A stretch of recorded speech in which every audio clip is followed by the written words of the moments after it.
Hey, what's going on, guys? This is Jake at That Fit Friend, and today I'm going to be talking about if shoes matter for CrossFit. And more specifically, I want to talk about 4 features that I typically look for in training shoes that typically work really well for CrossFit WODs. Let's dive in to the first construction feature I think everybody should be conscious of when exploring their next CrossFit shoe.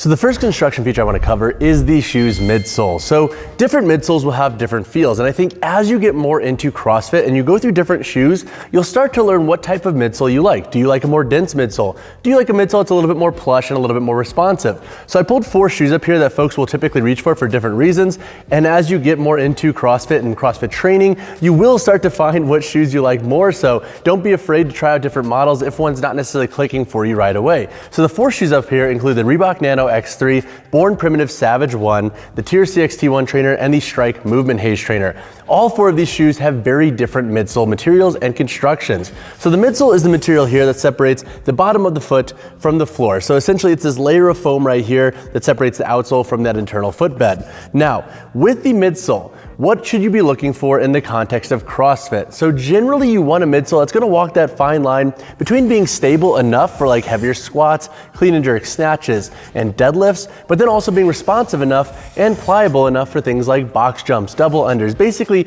any type of WOD where you're gonna be a little bit more on the forefoot or a little bit more explosive, or even a little bit more cardio focused if you have short runs in your workouts. So now what I would suggest doing is if you are looking into shoes for CrossFit, if you have a bigger bias towards pushing heavier weight in your WODs, I would suggest looking into shoes with denser midsoles and also midsoles that have a lower stack height. So some good options include the Savage 1 and the Haze trainer up here in the context of slightly less stack height and slightly more dense midsoles. These midsoles typically don't compress as easy, and stack height means the amount of material that separates the foot from the floor. So in the context of compression, generally speaking, lower stack heights will lead to more stability. In the Reebok Nano X3 and the Tier CXT1 trainer, you have slightly higher heel to toe drops, which isn't necessarily a bad thing for stability, but that's going to bring up that stack height typically a little bit more. And in both of these shoes, the midsole is a little bit thicker. So you do get a little bit more bounce in the CXT1 and the Reebok Nano X3. And so if you once again have a bigger bias towards pushing heavier weight, you might want to lower stack height with a denser midsole. And if you're somebody who wants a shoe that's a little bit more plush or maybe a little bit more on the responsive side, but you do want some stability, then finding a shoe with a slightly higher stack height or a slightly more plush midsole can be a really good move. Now, how can you tell if a midsole is dense or more plush without physically trying on different shoes? Well, that's where it gets a little bit dicey, and that's where reviews can come into play here. So checking out how different folks have talked about the shoes in their reviews and on the product page would be my first piece of advice. So just trying to get an idea of, okay, what are their strength levels at? How did they interpret the shoe? But until you really try out different models, it can be really tough to tell. But that would be my suggestion for anybody who's trying to figure out if the midsole is a little bit more dense, a little bit more plush, is looking at reviews and what other athletes have language for that shoe before investing in them. The next construction feature that I think is critical is the outsole. So typically with a good training shoe for CrossFit, you're gonna have a full rubber outsole or an outsole that is nearly full rubber. You will have some breaks in some outsoles like the Nike Metcon 9, etc. But all 4 of these shoes have full rubber outsoles. Now, why is that important?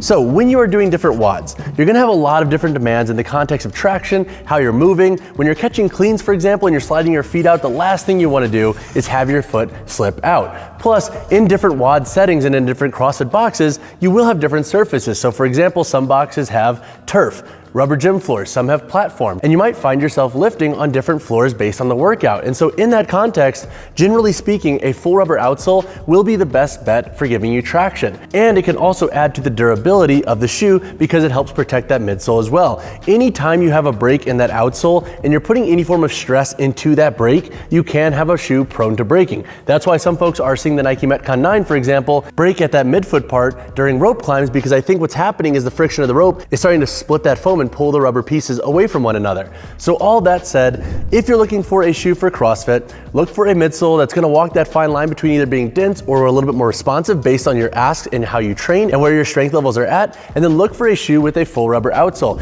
Generally speaking, most shoes that are built for CrossFit will cover that for you, so you don't really have to stress that, but that's a great example of like why a running shoe that has like more foam to the outsole or a foam to its sole construction isn't necessarily great for CrossFit, because in many ways, as you're getting more intense with your WODs and you're pushing your strength levels and your intensity in different versatile workouts, you can have that outsole start to break down, or you can run into slip issues, which is really bad for overall performance. The third feature is the upper construction on the shoe and elements that suggest that the shoe is going to be a little bit more durable for the demands of CrossFit. So if you're doing CrossFit WODs on a regular basis and that's your main mode of training, your demands on your shoes will be a little bit different than the person who's just going to the gym and doing some more bodybuilding or powerlifting style training sessions. So for example, in WODs where rope climbs are programmed, or burpees, or basically any form of movement that's going to put a lot of abrasion on the upper and the midsole and the outsole of the shoe, you're going to want a shoe that has additional layers and a little bit more of a curated construction for these demands. And so if you look at all of the models here, generally you'll have a little bit more of like a midfoot support to give you a little bit more bite for rope climbs, and that can be a little bit more subtle or a little bit more aggressive. Now, that said, with rope climbs and durabilities of CrossFit shoes, it can vary a lot, and honestly, ropes really do wreak havoc on shoes. And so while some folks, for example, with the CXT1 trainer have had issues with some models, some have been fine, like this shoe has been fine for me, but I broke my first pair.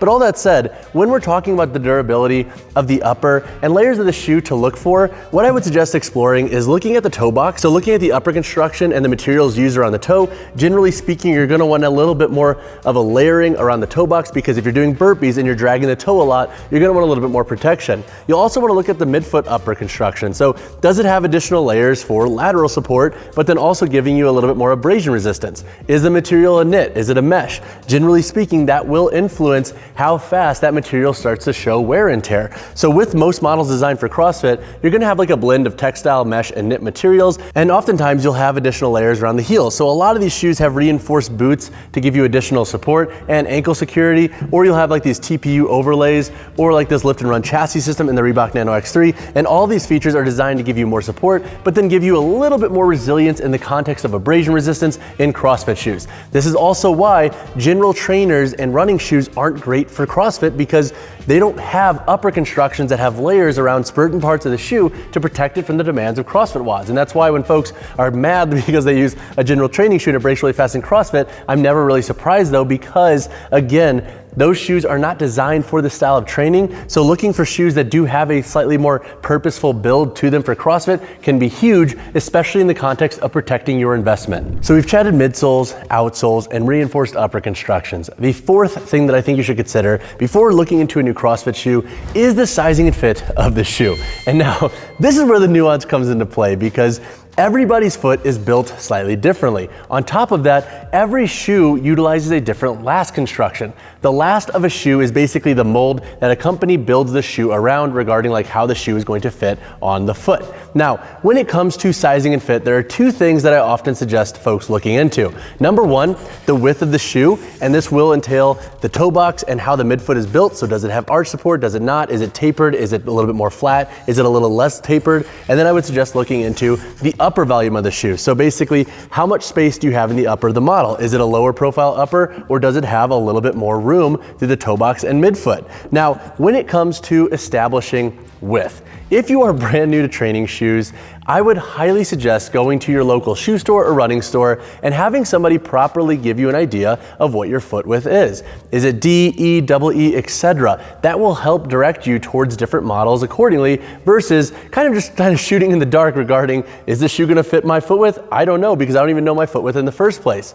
On top of that, I would also suggest exploring, do you have a higher arch, a lower arch? How thick is your foot? That can influence a shoe's fit. So for example, with the Haze trainer here, this is a shoe that I would say is very polarizing regarding its fit. Some people love it, some people hate it. I am in the camp of folks that love it because I don't have an incredibly thick foot, and so with the gusset in the shoe and its lower profile upper, it fits my foot like a glove. However, for other athletes, they find this gusset incredibly uncomfortable. So all that said, my advice in this section is number one, going to your local running store or local shoe store, having somebody properly size your foot for you. That can give you a better directive as to when you're looking into different shoes and you're looking into different reviews and reading comments, you'll have a better idea of how other foot anatomies are regarding that shoe's fit. And then I would also suggest exploring, do you like a shoe with a little bit more upper volume, or do you like a shoe that has a lower profile that hugs the foot? These can be huge for helping you establish which shoes within the world of CrossFit CrossFit shoes will fit your foot anatomy best. And that way you're not getting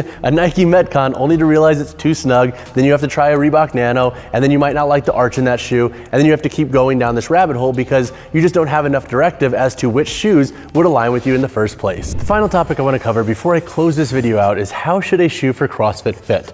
So generally speaking, you're going to want to consider your preferences and the sizing of the shoe. And this is why I don't like the idea of saying like, oh, you need this much at the end of your toe box, or like you should size it just like a running shoe because CrossFit is not running, etc. You need more individuality. So what I would suggest doing is exploring two things when considering this with your shoes.